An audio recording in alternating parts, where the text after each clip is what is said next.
The silence in the Kwan mansion was a living thing. It had weight and texture, pressing in on Alara Vance from the cool marble floors to the impossibly high, coffered ceilings. It was the sound of wealth so vast it no longer needed to announce itself.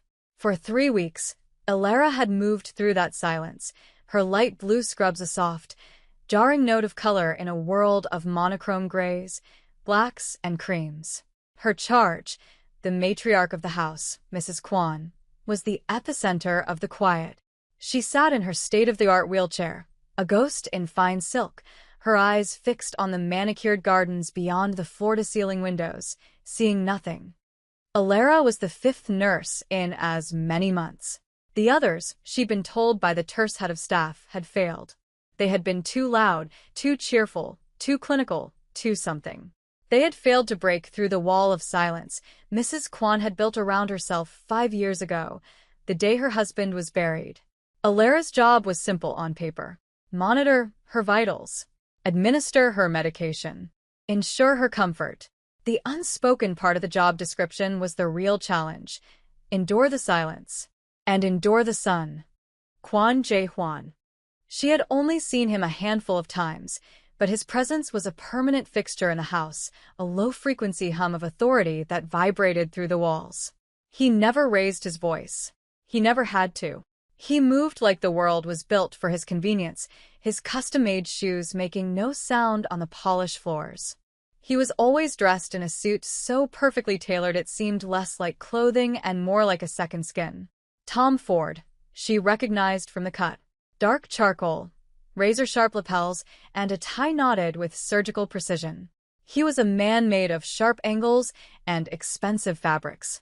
But it was his eyes that held the true measure of his power. They were dark, depthless, and saw everything. When they landed on her, she felt catalogued, assessed, and dismissed in the space of a single heartbeat.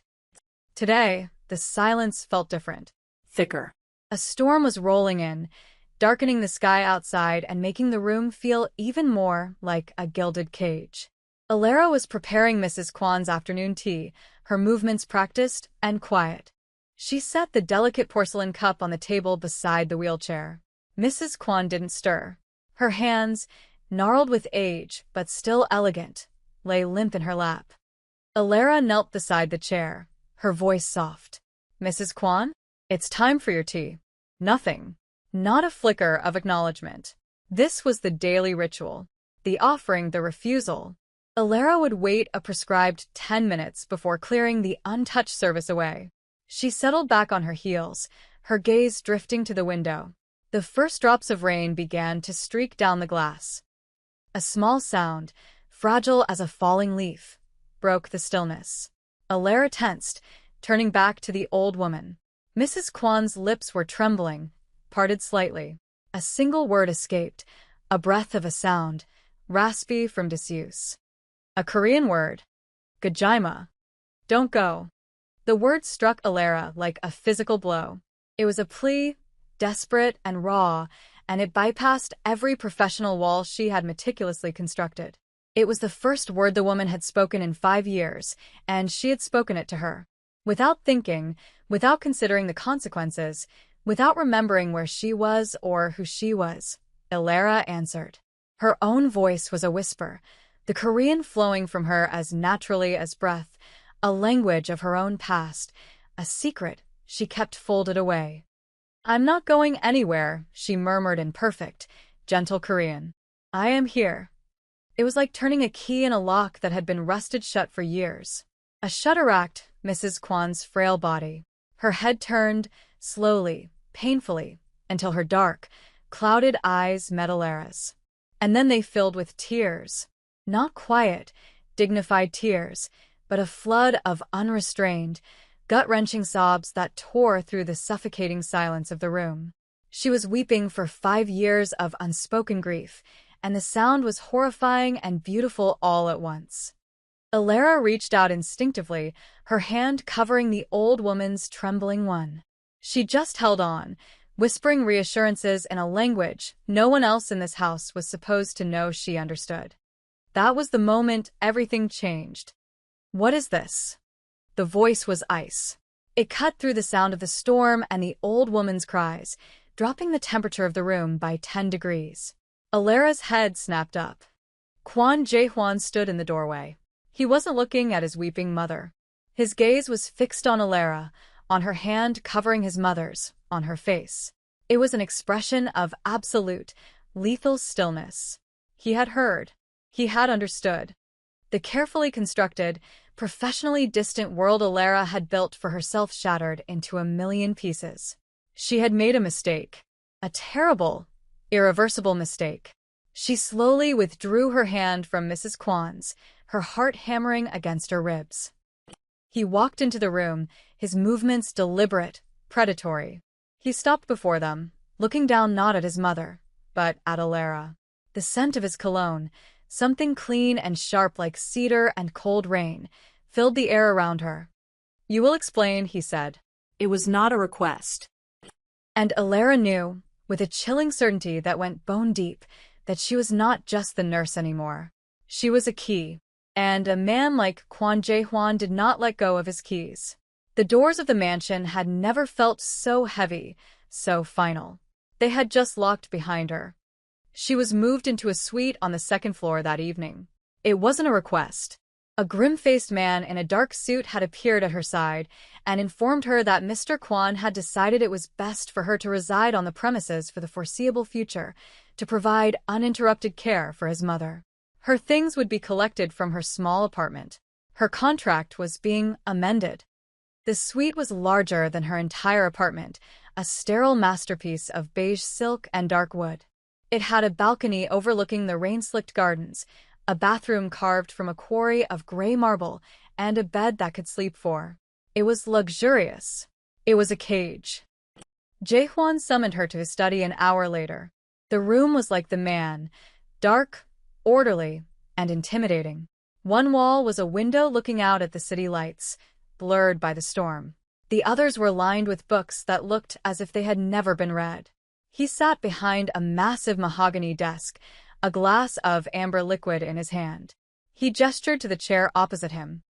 Alara sat, her spine straight, her hands folded in her lap. She had changed out of her scrubs into the simple black dress and cardigan the staff had provided. She felt exposed, stripped of her professional armor. He didn't speak for a long time, just swirled the liquid in his glass, the ice clinking softly.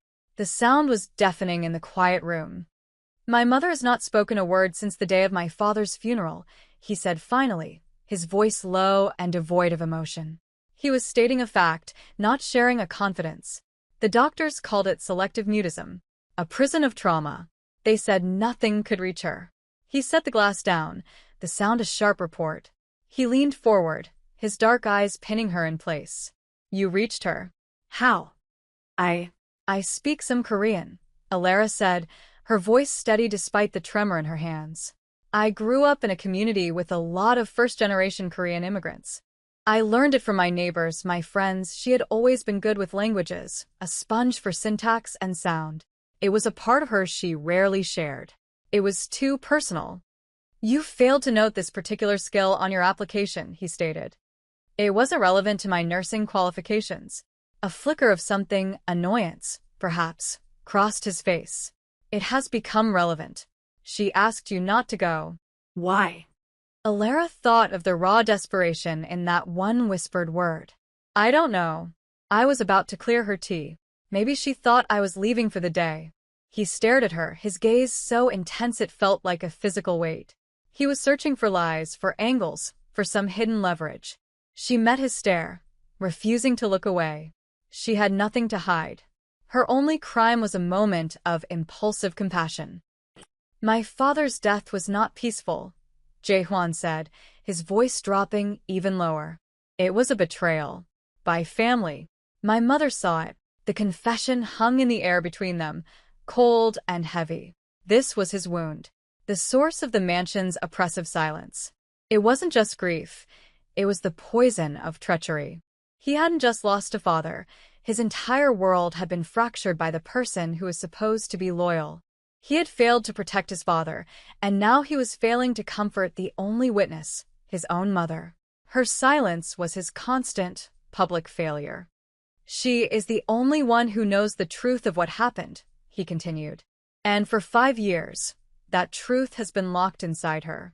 Until today. Until you. He stood up and walked to the window, his back to her.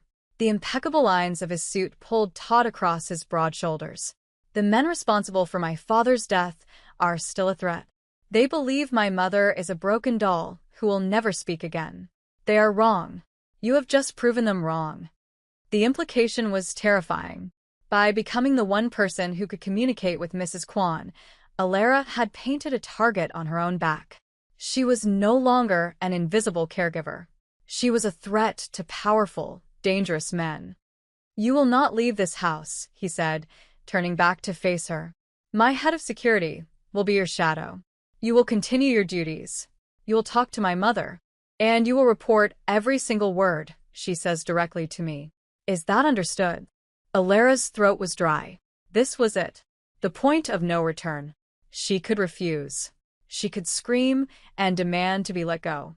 But looking at the cold certainty in his eyes, she knew it would be useless. She was his property now, an asset in a war she wanted no part of. But then, an image of Mrs. Kwan's tear-streaked face flashed in her mind. The profound loneliness in her eyes. The desperate plea in her voice. For 5 years, that woman had been trapped in silence, alone with her horrors. Alara was the first glimmer of light in that long, dark tunnel. She could have run. There was a moment, 2 weeks later, when the opportunity presented itself. A shift change, a miscommunication between the security guards. The gate at the end of the long driveway was ajar for less than a minute. Alara was in the garden with Mrs. Kwan, pushing her wheelchair along a stone path. She saw it. The gap. The street beyond. Freedom. Her heart leaped into her throat. She could make a run for it. Scream for help. Disappear back into her anonymous life. She stopped the wheelchair, her hands trembling on the handles. She looked down at Mrs. Kwan. The old woman was watching a butterfly dance on a rosebush, a flicker of something peaceful in her expression that hadn't been there weeks ago. If Alara left, that peace would vanish. The silence would rush back in, and Mrs. Kwan would be alone again. Jae-hwan would find another nurse, but it wouldn't be the same. The fragile trust, the shared language, would be broken. Alara took a deep breath, the scent of roses filling her lungs. She made a choice. She pushed the wheelchair forward, away from the gate, back toward the cold, beautiful prison of the house. He was waiting for her on the veranda, leaning against a pillar, watching her. Jae-hwan. He must have seen it all on the security cameras. The open gate. Her hesitation. Her choice. As she pushed the wheelchair up the ramp, he stepped forward, blocking her path. He sent the guard away, with a flick of his wrist. They were alone. You could have left, he said, his voice a low rumble. My shift wasn't over, she replied, her voice clipped. He took a step closer. He was too close. She could feel the heat radiating from his body, see the faint lines of exhaustion around his eyes that no one else would ever notice. He was not a man who allowed himself to be tired. Why did you stay, Alara? He asked. He said her name differently than anyone else. It wasn't soft, but it was specific. Waited. She lifted her chin, meeting his gaze. She needed me. His eyes searched hers, and for the first time, she saw something other than cold calculation. It was a crack in the armor, a flash of something raw and vulnerable. He was the most powerful man she had ever met, a king in his own brutal empire. But in this one thing, he was helpless. He couldn't give his mother what she needed, but Alara could. No one has ever needed me, he said, the admission so quiet she almost missed it. The space between them crackled with unspoken words. His gaze dropped to her lips for a fraction of a second before returning to her eyes. It was a moment of dangerous gravity, a silent confession of a different kind of need. The air was thick with it, heavy with the scent of cedar and roses and the coming rain. He didn't touch her, but she felt branded by his attention all the same. That was the moment she knew her survival was no longer the only thing at stake. The breakthrough came a week later. Alara was reading to Mrs. Kwan in Korean from a book of poetry. The old woman's hand suddenly shot out and gripped Alara's arm, her fingers surprisingly strong. "The scar," Mrs. Kwon whispered in Korean, her eyes wide with a remembered terror. The man with the scar on his hand. Alara's blood ran cold. "What man, Mrs. Kwon? Who had a scar?" "Brother," she breathed. "His brother. Jae-hwan's uncle.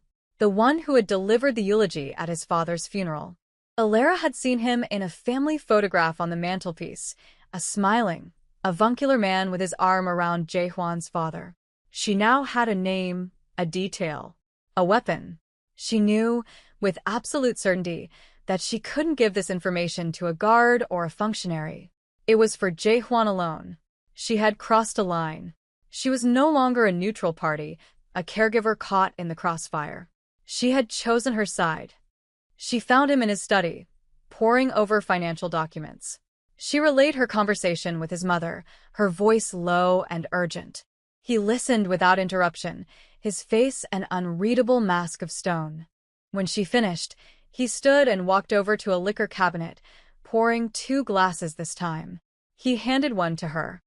"You should have run when you had the chance," he said, his voice flat. "Now you are part of this." "I know," she replied, her fingers steady around the cool glass. He took a drink, his eyes never leaving hers over the rim of his glass. "My mother hasn't looked at anyone with hope in 5 years. Until you." The words were a confession of debt, of reliance, of something far more dangerous than affection. It was a claim. The enemy made their move 2 days later. It wasn't a bomb or a bullet. It was quieter, more personal. A package arrived, addressed to her. Alara Vance. Inside, nestled in tissue paper, was a small, framed photograph of her mother that had always sat on her bedside table in her old apartment. And lying on top of the glass was a single, withered black rose. It was a message. "We know who you are. We know where you came from. We can touch your world." Jae-hwan saw it. He walked into the room as she stared at the contents of the box, her blood roaring in her ears. He took the box from her numb fingers, his expression turning from cold control to black fury. The war was no longer just his. They had targeted her. And in doing so, they had signed their own death warrants. He had allowed a vulnerability into his life, and now his enemies were trying to use it against him. He would burn their world to the ground for it. The assault came at dusk. It was swift and brutal. An explosion at the main gate served as a diversion, while a team of armed men scaled the rear wall, their objective clear: get to the 2nd floor. Silence the old woman and the nurse who had given her a voice. Alarms blared through the mansion. Alara's training kicked in. She locked the heavy oak door to Mrs. Kwon's suite, her mind racing. She pushed a heavy armchair against it, her muscles straining. Mrs. Kwon was whimpering in her chair, her hands clutching the armrests, the sounds of gunfire outside bringing the horror of the past back to her. "It's okay," Alara said in Korean, her voice firm despite the terror clawing at her throat. "I will not let them harm you." She was not just a nurse. She was a protector. The handle of the door rattled violently, followed by the splintering crack of a boot kicking the wood. They were coming through. Jae-hwan and his men were engaged in a firefight downstairs. She could hear the disciplined reports of their weapons against the chaotic spray of the attackers. No one was coming for them in time. Alara's eyes scanned the room, landing on a heavy, marble-based lamp on a side table. It was her only weapon. She grabbed it, the base cold and solid in her hands. She didn't hide. She didn't cower. She moved to the side of the door, pressing herself flat against the wall, hoisting the lamp like a club. Her heart hammered a frantic rhythm against her ribs. She was a nurse. She was trained to save lives, not take them. But she would not let them get to her patient. The door burst inward with a final, violent crack. A man in black tactical gear stormed in, a suppressed pistol in his hand. He swept the room, his eyes landing on the wheelchair first. That was his mistake. He didn't see her.